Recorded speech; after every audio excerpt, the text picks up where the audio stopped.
Trí dó híam láid díréimh seo bhríon ríis ag léomhrín tuna scéalta nuaíochta ón chéadaoin seachtú lá fichiid mianáir 2016. Dan $1 million cén fánach meach ach tá dam mór agus a bháthair ha éigear ládar a chur isteach sa scéal sin.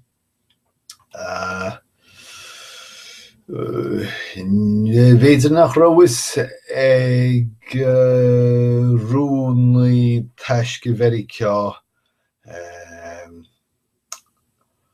go raibh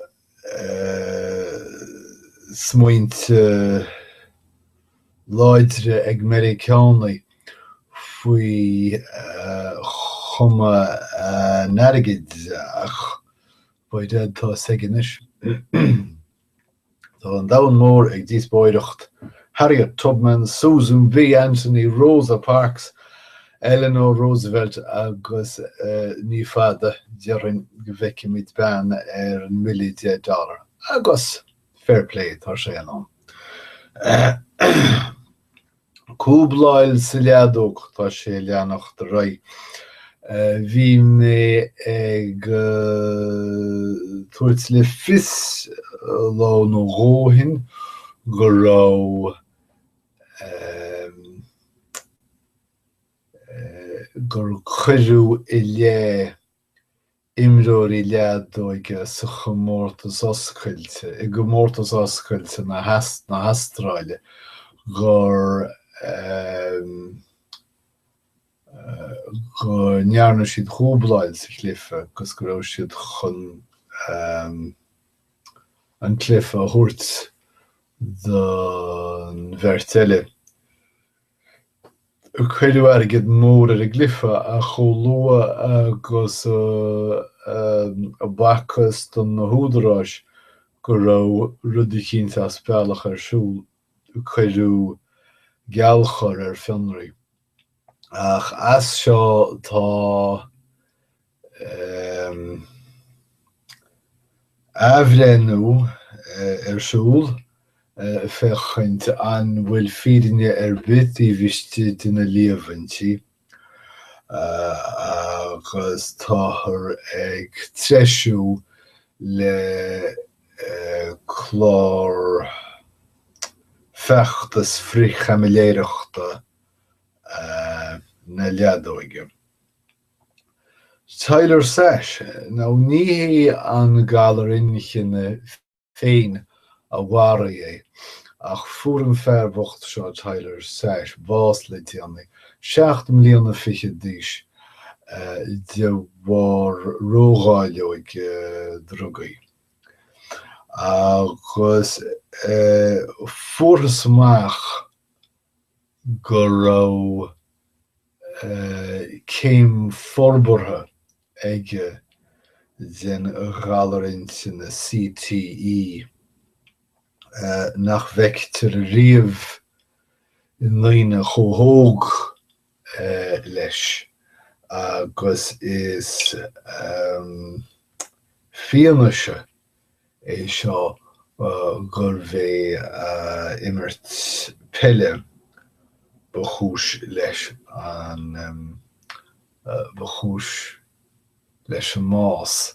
Bhí sé grá go raibh sé do bheanam nach chur fad a tamil fada nach raibh sin an job a chuineáil níos mó go dtíobhann cathú amachas as an NFL agus ní nach inó gur go bhfuil sé lína fírinne an créator. Cleveland. Brisú 6 pólíní as a Bostonnaí le déanaí. Agus slána scéalaíonn seo as 137 pilléir a chaitheamh le cá in Robert daoine gorma. Neamharma ní raibh gon ar bheith acu. Níl is agam Mario iad, chuideadh sé iontas orm Monar Marioiad agus sidir an dálín tá an seise briste as a bost becheartm fáileach Mario an bhirtbocht seo. Go déobh nuair a chaitheann cé trí chuiseacht pilléir le cár bíonn sé geisteach na daoine is tíán bharú. An danmharg scéal leanúnach é seo ar an ó scéal na nídionathe ag déanamh ar an ngearmáin as sa Tíria agus an Írac agus na Afganastáin agus riontáte na gheile. Tá si de déanamh ar an ngearmáin agus ar a túlainn ach tá rionta acu ghlacha leis an danmharg agus tíre eile man ar féidir leo an ngearmáin a bhaint amach. Agus tá an danmharg is díar ní gaiirí tín tarseach den siar bhrú a dár ó na himmircí atá teachlas an túlainn agus gachaile chearn.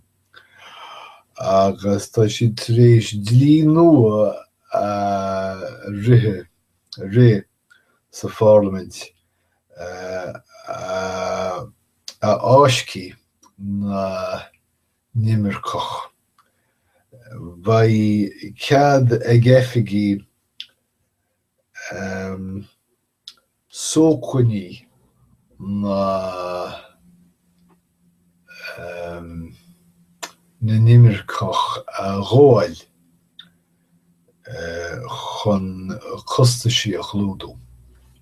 Tá sin intéice béidir ach tá daoine rá gur gadaíochta seo seo ar dhaoine a dulling go leor henne féin ar nó séir tá taobh scéal seo nach bhfuil siad a gíre na himmircí sin a chorwaithib nach imircí politiúla iad ach imircí eacnamaíocha.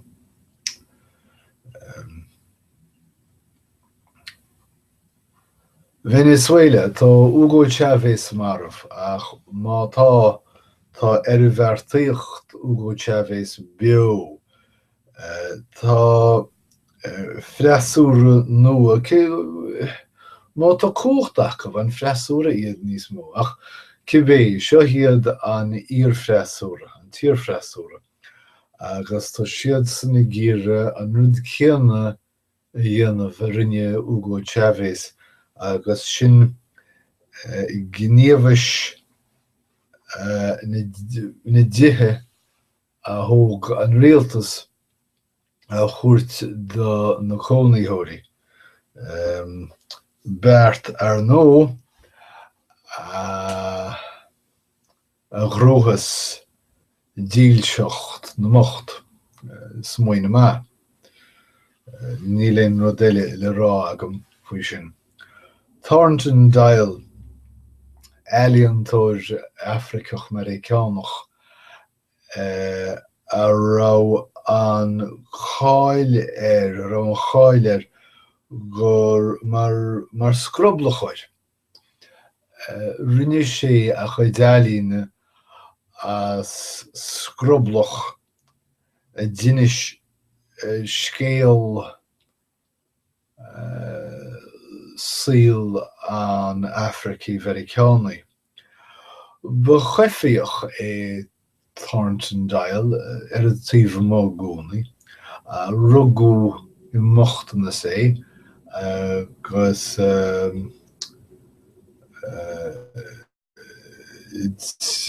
diailtaí rá ná rug sé an bochtana sin riamh. Abe Vigode. Níor chóla mé anam Abe Vigode a riamh ach is chosúil go raibh leanúint cultach aige le ceithre bliana agus tríocha nús tar gur ógair People magazine go haraidach go raibh sé marmh. Níl tad eile ireolas agam faoin duine seo. Bhí sé nócha ceithir. Tá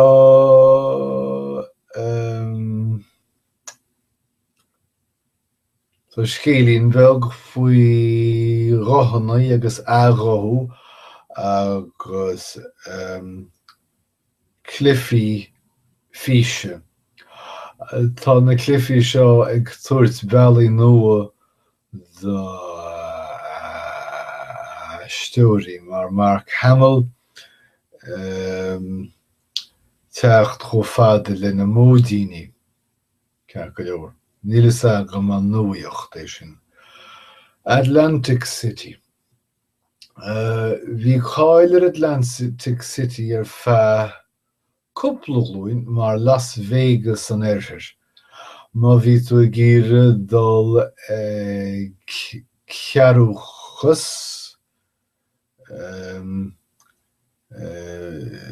ag Corgeal buí Atlantic City do splioch Monroe County ort in Nevada. Ach le teacht an Idirlín agus le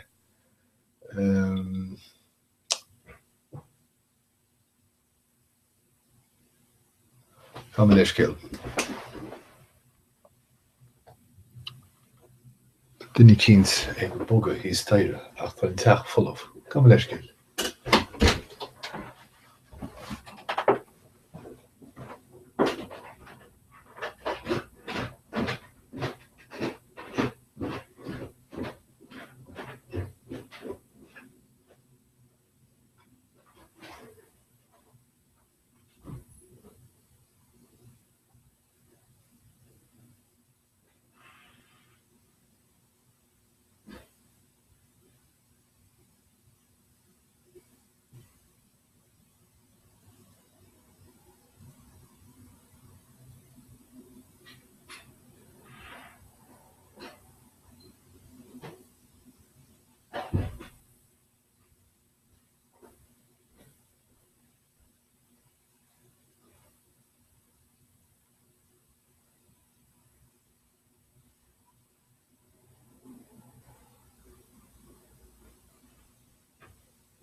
Well, níl is agam, híl mé beidir go nach beartán ag an amach an sin nach. Níl is agam, beidir go bhfuil Francaí agan ar a cint. Chibé tá governor nua sé Chris Christie tar éis ógart tar éis Margo nua ógart ceannas a hógáil ar chuirsaí airgeadais Atlantic City a bhí suaite go maith ar feadh bhfad chun féimeacht chun rialú féimeacht a chuineáil ón bhaile saoire seo bheidir go Nairobi leo gábhis. An tín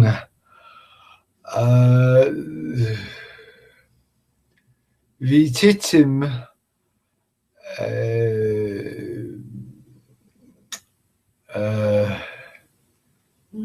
Gallagher sa tín le tamil an ús agus is deacair an cúlúach na míochta tóch. Bhí cúlúach na míochta sa tín le déanaí agus is deacair a thús cé chomh fada agus tá an cúlú sin imethe mar gheall ar cheann ora áisínteocht staidrimh na tíre sin bheith faoi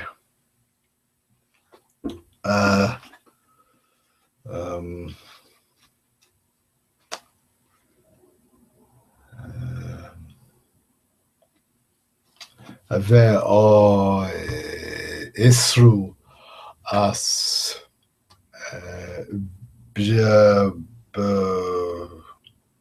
breabunna a ghlacha is dócha.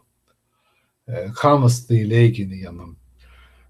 Sinad na scéalta, meán scéalta mar a Harlíonn ó chéadaín an 16 míán ar 2000 agus 16 agus bhíonn mór na le rágam ach go bíoh lá deas agah go léir agus baimiid a caintear ísli chéile ar a bhhaid a chuna dé. Slán.